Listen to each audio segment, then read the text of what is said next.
Charleston Municipal Records, October-November 1860. The following documents were discovered in the basement archives of the Charleston Historical Society in 1934, stored in a water-damaged crate marked Unsolved Cases, 1860. The papers had been deliberately misfiled, possibly to suppress details of the incidents described. What follows is a transcription of 8 separate accounts that together form one of the most disturbing narratives of the antebellum period. Personal correspondence from Marcus Drummond to his brother William, dated November 18, 1857. Brother, arrived in Charleston yesterday to fine weather and finer prospects. Webb has finally come around to liquidating some of his stock. The man's been sitting on prime merchandise for years, too sentimental about his father's old policies. But debt makes philosophers of us all, as the saying goes. Tomorrow I meet with Webb at his plantation alongside Crenshaw and Hargrave. The 3 of us shall inspect his offerings and make our bids. Webb mentioned a breeding-age woman with 3 children already proven healthy. If she is as described, I can move her west within the fortnight. The cotton plantations in Alabama are desperate for such stock before winter sets in. Crenshaw means to outbid me, naturally. The man has no honor among business associates. But I have arrangements with buyers in Montgomery that will allow me to offer premium price and still turn profit. Webb needs cash immediately. His creditors are circling, so speed of payment will favor my position. I shall write again when the transaction is concluded. If all proceeds as anticipated, I expect to clear $2,000 in profit by month's end. Your brother, Marcus. From the Day Book of Marcus Drummond, November 19, 1857. Weather, cold, clear.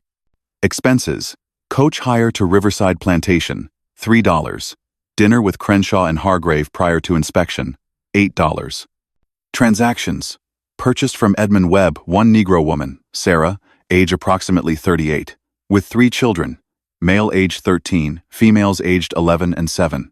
Total price paid, $1,600. Woman of good constitution, all teeth intact, strong back and hips, suitable for field work or breeding. Children healthy though, the boy showed defiance. Note: Webb retained the husband, a house slave called Isaiah. The separation caused disturbance. The Negro actually spoke directly to Webb, begging him not to proceed with the sale. Webb's overseer, a man named Pierce, brutish fellow, struck the Negro twice to restore order. The woman Sarah maintained better composure, though she wept silently as my wagon departed. The children screamed for their father until we were beyond the property boundaries. This is always the difficult part of the business, but necessary. Family units sell poorly compared to individuals. I shall sell the woman at Montgomery on December 3rd. The boy will go to a farmer in Autauga County who needs field labor. The girls I can likely place with separate buyers, one to a household needing domestic service, the other to a small plantation in Lowndes County. Projected profit, $800 if sales proceed smoothly. November 22nd, 1857. The woman Sarah remains subdued but cooperative during transport. She does not eat unless forced, and I have observed her teaching the children some Negro dialect in the evenings when she thinks I do not hear. I have forbidden this practice. Purchasers prefer servants without such foreign habits, but she persists when she believes herself unobserved. The boy Gabriel is more troublesome. He watches me with eyes that contain too much intelligence. Yesterday he asked me where his father was, whether Isaiah knew where we were taking them. I told him his father was no longer his concern, that he belonged to me now and would soon belong to another master entirely. He said nothing in response, but his expression reminded me uncomfortably of something. Cannot identify what precisely. Some quality of controlled rage that seems inappropriate for a 13-year-old Negro child. November 28, 1857. Reached Augusta without incident. The merchandise is secured in my warehouse facility pending transport to Alabama. I have separated them into different holding areas, woman in one section, children divided between 2 others. This prevents continued communication and makes them more tractable for eventual purchasers. The girl Abeni cried herself to sleep last night. Her younger sister Sarah attempted to comfort her through the wall separating their pens. I have instructed my guards to maintain stricter separation. December 1st, 1857. Received disturbing news from Charleston. Silas Crenshaw writes that Edmund Webb has reported his house slave Isaiah as a runaway. The Negro disappeared approximately 2 weeks ago, shortly after our transaction at Riverside. Webb's Paddy roller patrols have found no trace of him, despite extensive searching. This concerns me less than it perhaps should. Runaways are common enough, particularly following family separations. Most die in the swamps or are recaptured within days. A house slave with no wilderness skills cannot survive long in the backcountry. Still, I have instructed my guards to increase vigilance. An angry Negro with nothing to lose can be dangerous if cornered. December 3rd, 1857. Departed Augusta this morning, with 17 head of merchandise bound for Montgomery. The woman Sarah and her children are among them. Weather has turned cold, which is unfortunate. I lose 1 or 2 to sickness on most winter transports, but the buyers are waiting and will not postpone their purchasing schedules. Sarah asked me today if there was any possibility her family might be reunited. She offered to work without complaint, to teach her children absolute obedience, if only I would consider selling them all to the same plantation. I explained to her, as gently as business allows, that such arrangements are economically unfeasible. Individual sales yield greater profit. She wept, but did not argue further. I confess the woman troubles me slightly. There is something in her bearing a dignity that seems inappropriate to her station, that makes me uncomfortable in ways I cannot fully articulate. She looks at me sometimes as though she is memorizing my face, as though she expects to see me again under different circumstances. Foolish thoughts.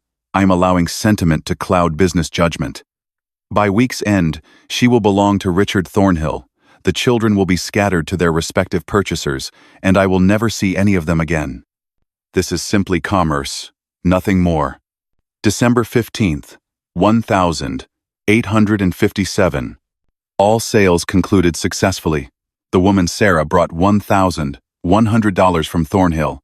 The boy Gabriel sold for $650 to a farmer named Elkins. The older girl Abeni went to a cotton plantation in Mississippi for $500. The younger girl, the youngest was male, Samuel.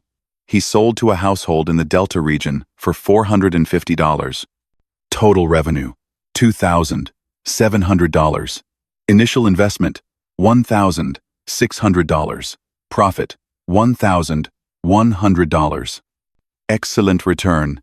I celebrate tonight with good whiskey and better company. Crenshaw and Hargrave joined me for supper, and we discussed prospects for the spring season. The market shows no signs of slowing. December 22nd, 1857. A curious incident occurred last evening at my warehouse. One of my guards reported seeing a Negro man watching the facility from across the river around midnight. When the guard called out, the figure disappeared into darkness. We conducted a search this morning but found no evidence of intrusion. Probably a local slave moving without proper pass, or perhaps a free Negro up to no good. I have instructed guards to shoot any suspicious persons on sight. December 24th, 1857. An old Negro working in my holding pens approached me this afternoon with an unusual request. He asked if I remembered selling a family 3 weeks prior, a woman named Sarah with 3 children. I confirmed I had conducted such a transaction. He then asked where they had gone, which plantations had purchased them. I demanded to know why he sought this information. He claimed another Negro had asked him to inquire, offering him tobacco in exchange for any details. I struck him for his impertinence and had him locked in the punishment cell. Slaves do not question traders about business transactions. This breach of protocol concerns me. Who is asking about Sarah's family, and why? Final entry, dated December 25th, 1857, written in different hand. Mr. Marcus Drummond was discovered deceased this morning in his office by myself and Mr. Carlton Price. The circumstances are too disturbing for full description in this record. The authorities have been summoned. Several Negroes held in the warehouse pens reported seeing an intruder during the night, a tall man with scars upon his wrists. This individual spoke with one of the detained Negroes before entering Mr. Drummond's office. When we found Mr. Drummond, his face was destroyed beyond recognition. The Negro had beaten him to death with his bare hands. Before fleeing through the office window, the murderer spoke to the guards. He said, "Tell the others. Tell them Isaiah Boon is coming." J. Carlton, Assistant Manager, December 25, 1857. From the Augusta Chronicle, December 26, 1857. Brutal murder at River Warehouse. Marcus Drummond, respected merchant and trader of this city, was discovered deceased yesterday morning in his place of business near the Savannah River. The circumstances surrounding his death are of such disturbing nature that this newspaper hesitates to provide full detail. Mr. Drummond's body was found by his associates, Messrs. Carlton and Price, who had arrived to conduct the day's business. The office showed signs of violent struggle. Mr. Drummond had been beaten with such force that identification was possible only through his clothing and personal effects. Most peculiar. The slaves held on the premises were found unharmed in their pens, though the locks had been broken. Several reported seeing a tall Negro man in the warehouse during the night hours, though descriptions vary and none claim clear view of the intruder. The 2 guards assigned to overnight duty reported confronting an escaped slave who fled through a window after the assault. Pursuit was unsuccessful. Both guards noted the Negro's unusual bearing and speech. He warned them to "tell the others" before disappearing into the Georgia darkness. Authorities are investigating. Reward posted, $500 for information leading to apprehension. Marginal note in faded ink. Third incident this pattern. Drummond, like the others, dealt primarily in family separations. Coincidence seems improbable. H.C. Letter from Silas Crenshaw to Edmund Price, February 3, 1858. Price. Your letter received. Yes, I am aware of the Drummond situation. Damned disturbing business. Cannot believe one escaped Negro capable of such violence. Yet the evidence suggests exactly that. Have increased security at the Charleston facility per your advice. Hired 4 additional guards. No slave moves in or out without armed escort now. The expense cuts into margins, but seems necessary given circumstances. Regarding your inquiry about Webb's property, the male called Isaiah, yes, I remember him. House-trained, intelligent, stood there quiet as a stone when we examined his family. I would not have marked him for violence. But men change when pushed beyond reason, and we did push him beyond reason, did we not? The woman and children fetched good price. Drummond was pleased with the transaction. Now Drummond is dead, beaten to pulp in his own office. Makes a man think. Watch yourself, Price. If this Isaiah is truly hunting traitors, we are all in his sights. S. Crenshaw. This letter was found in Edmund Price's personal effects after the Charleston fire. It had been folded and refolded many times, as though frequently consulted. Deposition taken by Federal Marshal Thomas Whitmore, April 12, 1858. My name is Charlotte. I am property of the Blackwood Estate in Richmond. I am 32 years of age. I can read and write, though this is forbidden, and I understand I may be punished for admitting such. But you have asked me what I know of the man called Isaiah, and I will tell you true. He came to our holding facility in darkness 3 nights past. We were locked in the pens awaiting sale. 23 souls, all of us resigned to whatever fate the auction would bring. The door to our section opened, though it had been locked fast. A man stood there, tall and thin, with scars upon his wrists that caught the lamplight. He moved with purpose, no hesitation, as though he had every right to enter. "Where is Blackwood?" he asked. His voice was soft but carried weight, like distant thunder. We told him, upstairs in the office, sleeping off his evening whiskey. Isaiah, for that is who he was. We learned later climbed those stairs while we watched. We heard sounds we will not describe to you, Marshal. Sounds that seemed to last hours, though perhaps were only minutes. When he came down, his hands were bloodied, and his eyes were somewhere else entirely. He unlocked our chains using keys he had taken. "Go," he said. "North if you can manage it. Hide if you cannot. But go now." We asked him who he was, why he helped us. "My name is Isaiah Boon," he said. "I am looking for my family, and I am destroying the men who stole them." Then he walked out into the Richmond night, and we fled in all directions, and I am here now in your office because I was recaptured 4 days later trying to cross the Rappahannock. But I will tell you this, Marshal. That man was not mad. He was not senseless with rage. He was utterly calm, utterly certain of his purpose. He moves through the South like judgment itself, and every trader knows his name now, though they speak it only in whispers. You ask if I know where he has gone? I do not. But I know this: he will not stop until he finds what he seeks, or until death takes him. And I hope God forgive me. I hope he finds every last trader who profits from our suffering before that death comes. Note attached to deposition: Charlotte was returned to the Blackwood estate, which has since been dissolved following Mr. Blackwood's death. Her whereabouts are presently unknown. T.W. From the Private Journal of Sheriff Daniel Hawthorne, Mobile, Alabama, September 15, 1859. Cannot sleep tonight. Keep thinking about the list. Drummond deceased, December 1857. Crenshaw deceased February 1858. Hargrave deceased March 1858, drowned in his own ship's hold, the slaves freed before water rushed in. Frost deceased April 1858, found in conditions too gruesome for public record. Lattimore deceased May 1858, Mississippi River. Patterson deceased June 1858. Hughes deceased June 1858, condition of body suggested prolonged torture before death. Blackwood deceased August 1858. Dunmore deceased September 1858. I have burned the coroner's report. No one should know such details. That is 9 confirmed deaths, all slave traders, all killed in manner suggesting intimate knowledge of their practices and deliberate irony in their executions. Men who drown slaves now drown. Men who whip now die from wounds inflicted by whips. Men who separated families die alone, far from anyone who might mourn them. And we have no idea where Isaiah Boon is tonight. The federal marshals have coordinated manhunt across 5 states. Bounty has reached $5,000. Every patrol, every slave catcher, every sheriff from Virginia to Louisiana searches for him. Yet he continues his campaign with methodical precision. I served in the army before taking this position, fought in Mexico, saw men die in war. But I have never encountered anything like Isaiah Boon. He is not an escaped slave running for freedom. He is a hunter, skilled and patient, and utterly relentless. My deputy asked today if I thought Boon was justified in his actions. I told him such questions were above my station.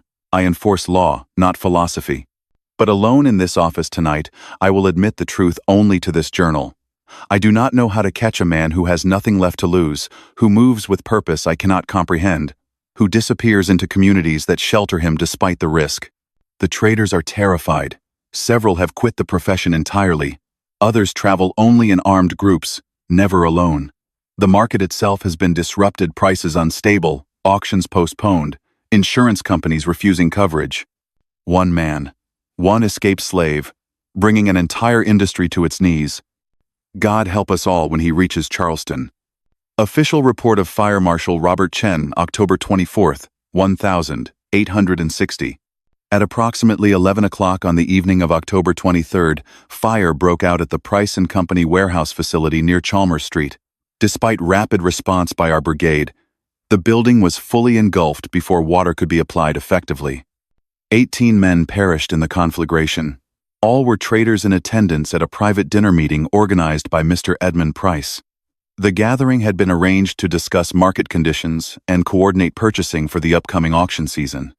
Physical evidence suggests the fire originated in multiple locations simultaneously.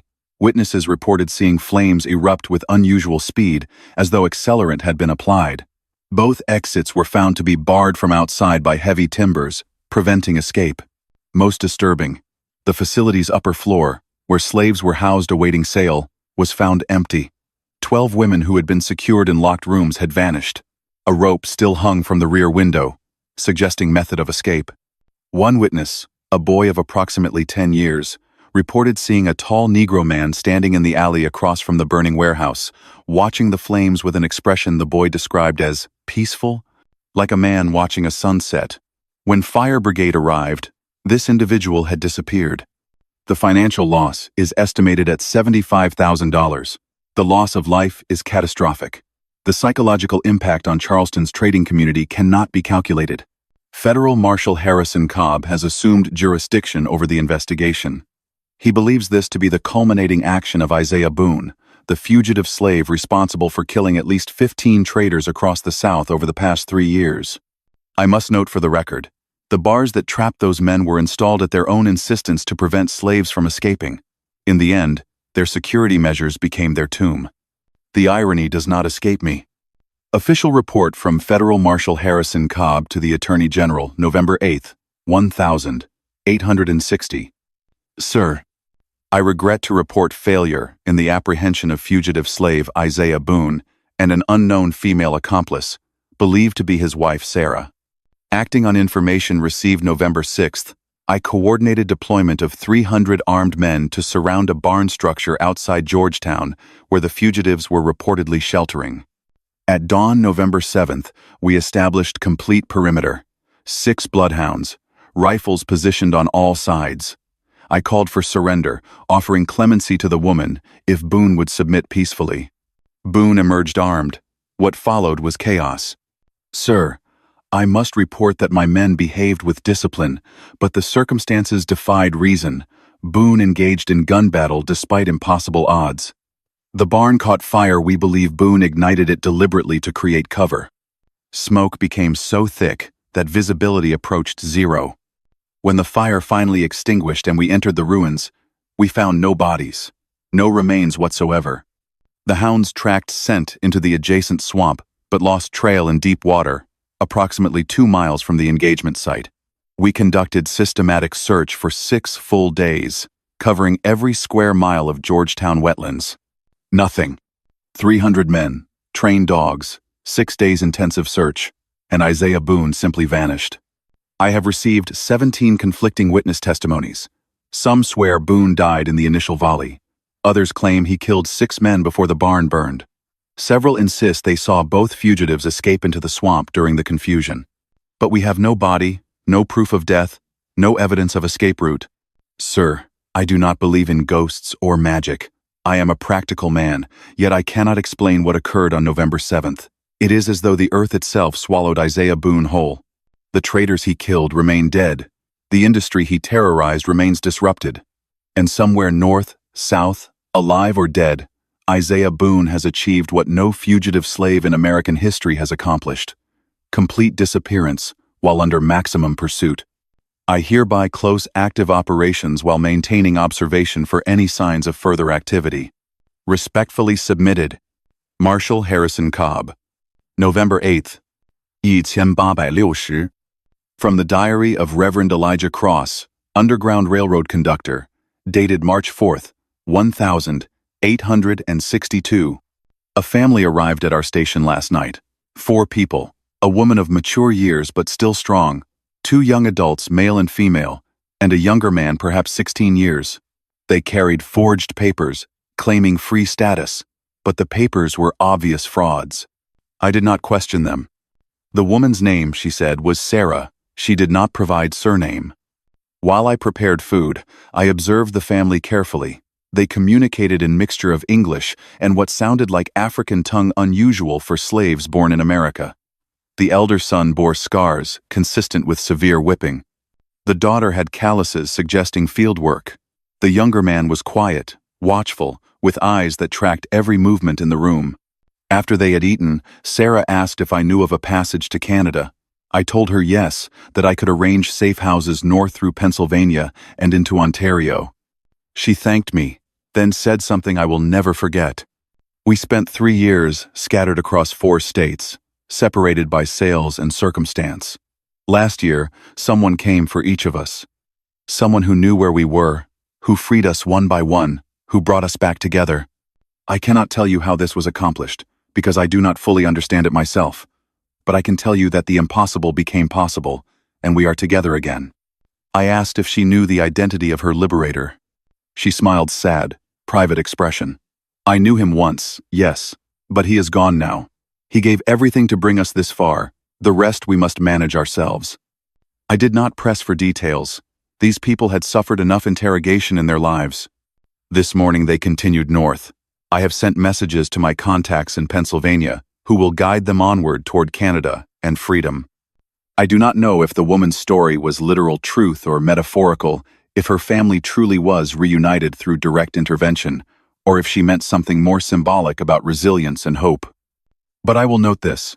Last week in Philadelphia, a fellow conductor mentioned rumors circulating among the escaped slave community.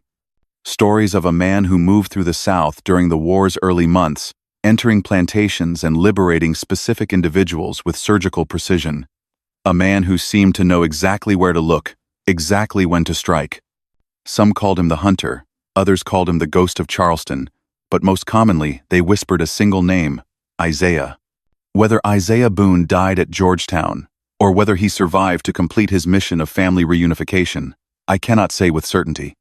But I can say this: the love that drove him to destroy 18 traitors, that sustained him through 3 years of fugitive existence, that made him legendary throughout the enslaved communities of the South, that love was real.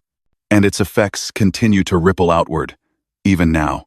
If evil has power to destroy, then surely love must have power to heal. If oppression can separate families, then determination can reunite them. If injustice seems permanent, then resistance can prove temporary. These are the lessons of Isaiah Boon. May we never forget them. These documents were recovered from misfiled storage in the Charleston Historical Society basement. Authentication confirmed through handwriting analysis, paper composition, and cross-referencing with known historical records. The Isaiah Boon case remains officially unsolved. No death certificate was ever issued. No body was ever recovered. Federal records list him as fugitive, whereabouts unknown. Multiple oral histories collected from descendants of enslaved people in South Carolina, Alabama, Mississippi, and Louisiana mention a figure matching Boon's description operating during 1857 to 1860. 18 slave traders did die under mysterious or violent circumstances during this period. The Charleston warehouse fire of October 23, 1860 is documented fact. Whether Isaiah and Sarah Boon successfully reunited their family and reached freedom in Canada cannot be verified through official records, as such records were rarely kept for escaped slaves who assumed new identities in free territories. But the stories persist, and sometimes stories carry truths that official records cannot capture. Dr. Margaret Ashford, Historical Society Archivist, 1934.